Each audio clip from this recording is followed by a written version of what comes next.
On pense souvent que nos problèmes relationnels viennent des autres. Et si en réalité le vrai problème était la façon dont on s'aime nous-mêmes? On s'aime mal, c'est né de cette question-là. Autour de moi, j'entendais toujours des mêmes histoires.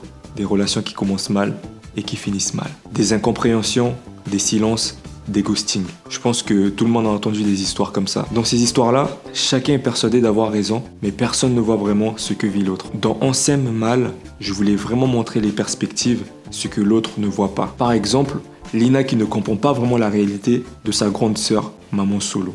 Et Sarah, elle, qui est maman solo, avance avec un poids que personne ne soupçonne jusqu'au moment où la vérité éclate. Ça fait 5 ans que t'as quitté le marché. Et c'est moi qui t'ai remis. Si j'étais pas là, tu serais toujours à pleurer pour ton ex. Tu t'es oubliée, Sarah. Ouvre les yeux. Moi, je me suis oubliée. Oui. Moi, j'existe pas quand un mec m'envoie un emoji. Regarde-toi. T'es une création Instagram, TikTok. Tout est apparence. Est-ce qu'il m'a vu? Est-ce qu'il m'a validé? Quoi? Mais t'as rien compris.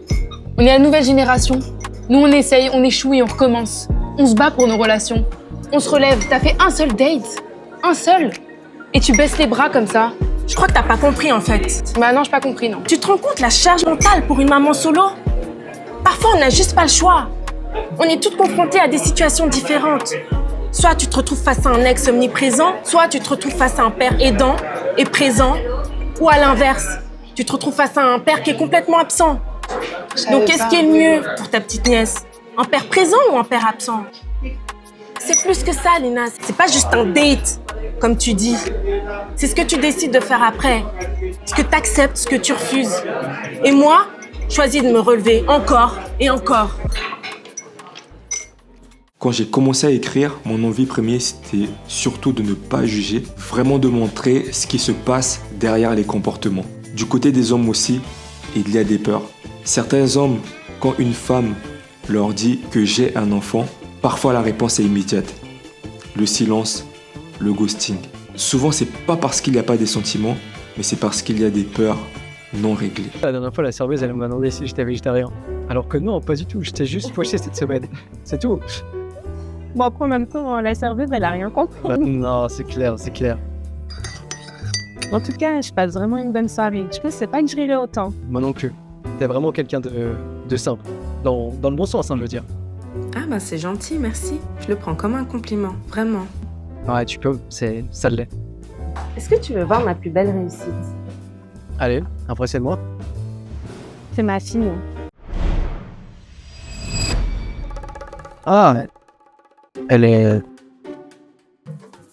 belle, mignonne. Merci.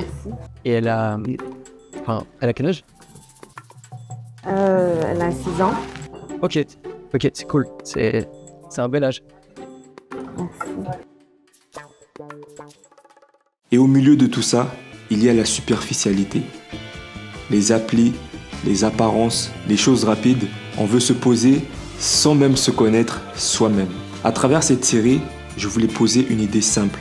La superficialité n'est pas une fin en soi. Beaucoup de blessures viennent de ce qu'on n'a jamais pris le temps de réparer en nous. Nos insécurités, nos manques, nos peurs. Et quand on ne travaille pas là-dessus, on attire souvent des relations qui nous ressemblent et pas qui nous élèvent. On s'aime mal, ce n'est pas une série sur l'amour parfait. C'est une série pour ouvrir les yeux. Comprendre ce qui est bon pour soi, ce qui ne l'est pas, et surtout apprendre à faire la différence. Si on commence par mieux s'aimer, on évite certaines rencontres, certaines énergies. Et on fait plus de place aux bonnes personnes. C'est exactement pour ça que ce projet existe. Dans la prochaine vidéo, je vais vous montrer qu'est-ce que je recherche lorsque je réalise. Et ensuite, je vais vous ramener en backstage pour vous expliquer pourquoi certaines scènes existent vraiment. N'oublie pas de t'abonner, de liker si tu as aimé la vidéo. On se retrouve à la prochaine.